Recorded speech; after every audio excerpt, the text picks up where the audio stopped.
Today is a session that I don't want you to miss because I don't want you to regret missing this, because this is all about regrets. So, you don't want to regret missing the session all about regrets, because that would just be such a regretful thing to do. So my name is Jenny Rock. I am a certified mastery coach, and I help women who are leaving toxic relationships to basically find their strength and find their self-esteem and courage and confidence and rebuild their lives. So today I am going to talk about regrets. And there was a nurse in Brisbane in Australia, and she recorded the most common regrets of the dying and actually created a book out of it. And one of the top ones is actually, I wish I hadn't worked so hard. What would your biggest regret be if this was the last day of your life? I wonder what that would be. Would you be regretful of working too hard, of spending time with your family? What would it be? Lots of things to think about here. So the lady was a palliative nurse, so she was basically helping people that were at the end of their lives to go peacefully. And she recorded the 5 top regrets of those people that were passing. And there was no mention of sex or bungee jumps. There was no mention of zip lines or, exciting things like that. It's very interesting to see, and especially one of the top regrets among men was that they wish they hadn't worked so hard. And the nurse was actually a lady called Bronnie Ware, and she spent several years working in palliative care, caring for patients in the last 12 weeks of their lives. And she recorded their dying epiphanies in a blog called Inspiration and Chai, which gathered so much attention that she actually put her observations into a book called The Top 5 Regrets of the Dying. And Ware says of the phenomenal clarity of vision that people gained at the end of their lives, and how we can learn from their wisdom. And when questioned about any regrets that they had or anything that they would do differently, there were some really common themes that kept surfacing again and again. So I'm going to go through the list of the top 5 as witnessed by Ware. And the first one is, I wish I'd had the courage to live a life true to myself and not the life that others expected of me. That's quite powerful, isn't it? So I wish I'd had the courage to live a life true to myself, not the life others expected of me. And this was the most common regret of all. And when people realize that their life is almost over and look back clearly on it, it's really easy to see how many dreams that just went by, just passed, just fell into the wayside. And most people had not honored even a half of their dreams and had to die knowing that it was due to choices that they had made or not made. And health brings a freedom very few realize until they no longer have it. Now, the second one, I wish I hadn't worked so hard.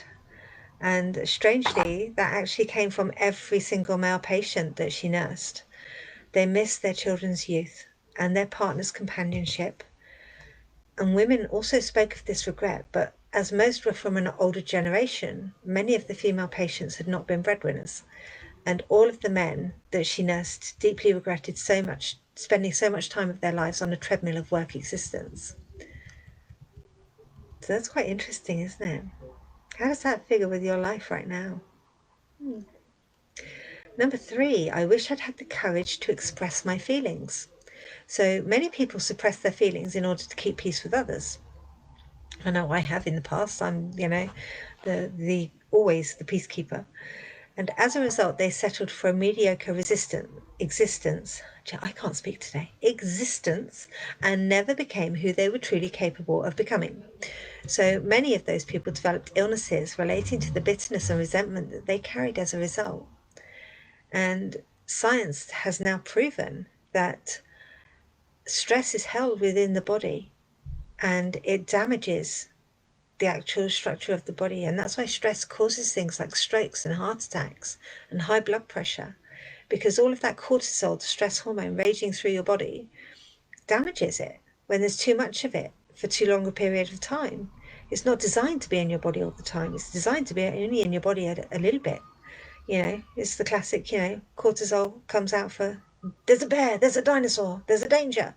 But it shouldn't be there all of the time. So it actually does cause damage to your body. And I'm living proof of that fact, that, I repressed all of the emotion and all of the feelings for so many years that it actually caused my body to rebel against me.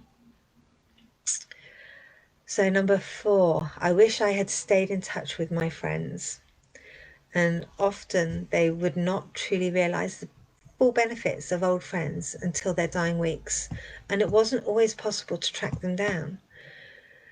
And many had become so caught up in their own lives that they had let golden friendships slip by over the years, and there were many deep regrets about not giving friendships the time and effort that they deserved. Everyone misses their friends when they're dying. And I think especially for the ladies that I help support, is far, far, far too often that you've become isolated from your friends and you don't feel that you can get back in touch with them. But again, I am living proof that you can actually contact your old friends and you can actually reconnect those friendships, and those people will be there for you because they do understand.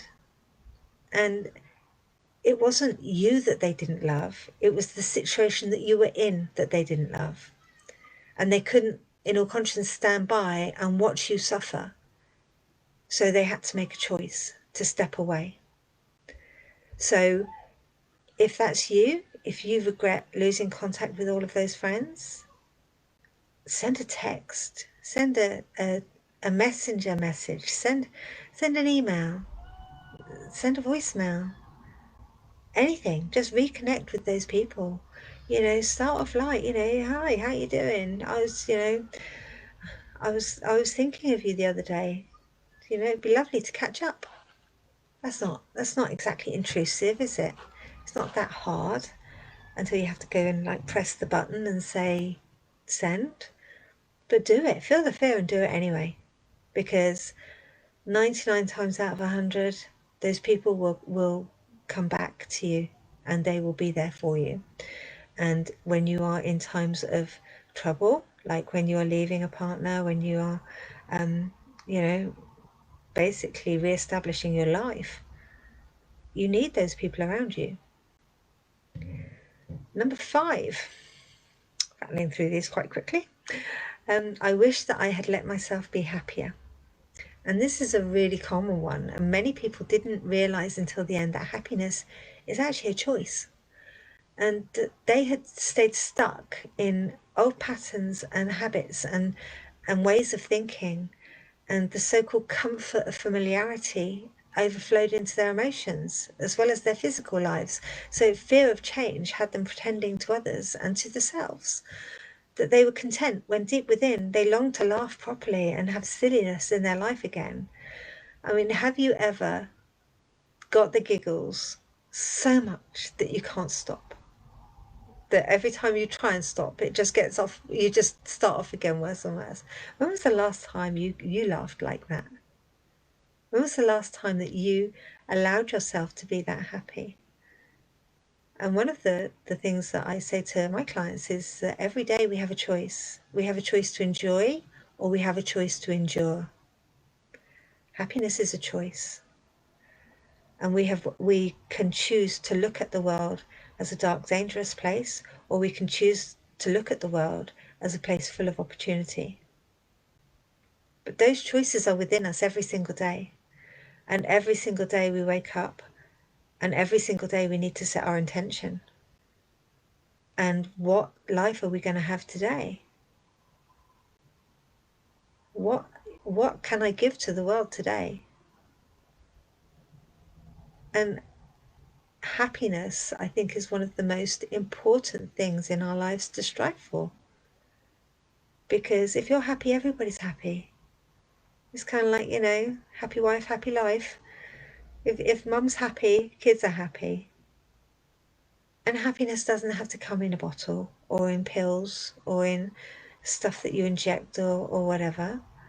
And obviously I'm not talking about those people that are suffering from clinical depression and sort of serious issues. I'm not talking about that, but I'm talking about for general run-of-the-mill people. Happiness is a choice every single day. If you don't like your work, why are you still there? Go and get another job.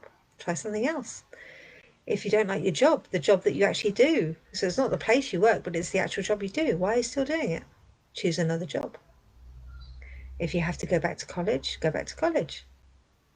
Simple, really. If life is not turning out how you want it, you can change it. You don't have to stay as you are.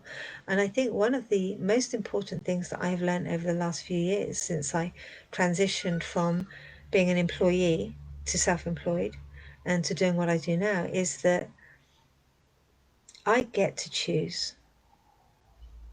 If there's something that I don't want to do, I get to say no. If there's somebody that I don't think I can help, I get to say no. And I have that choice. And if I've got too much on my hands, I get to say no. And the best part is that when you embrace your personal responsibility for your life, when you embrace that attitude, everything starts to fall into place.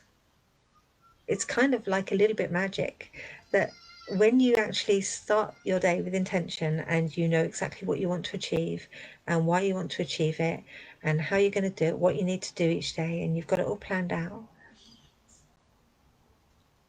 it happens, it gets done. And we get to choose that intention every single day. So I'm just going to recap quickly the 5, just in order. I'm not going to go through all the big descriptions again, don't worry. It's not, I'm not going to take ages here. So, first one, I wish I'd had the courage to live a life true to myself, not the life that others expected of me.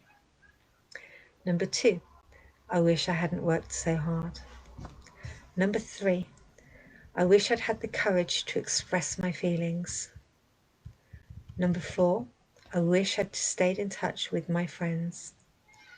And number 5, I wish I had let myself be happier. So what's your greatest regret so far? What are you going to set out to achieve or change before you die? Because it's no good thinking about it on your deathbed.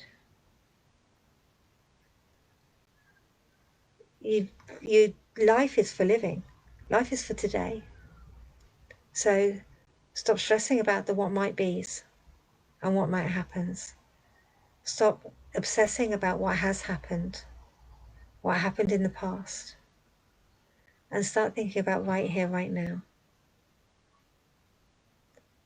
And what are you going to do today that's going to make you happy? So there we go. There's my piece of wisdom for today, folks. And I hope that you have enjoyed that, because it's certainly a reminder for me in terms of what we should be aspiring to achieve every day. And I think I need to go and send a few messages to some of my old friends and just remind them that I'm still here and I'm still existing, and keep in touch with them. But I hope that during this time, which is really difficult for everybody, it doesn't matter what country you're in, it doesn't matter where you live, who you are, we are all being affected by this pandemic. And it's okay to be scared, but sometimes you have to feel the fear and do it anyway. Take the risk. What's going to happen? If it doesn't work out, it doesn't work out. Go to a plan B. It's fine. No problem. But just try and live your life without regrets. You don't want to be one of those people on that deathbed with one of those 5. Okay.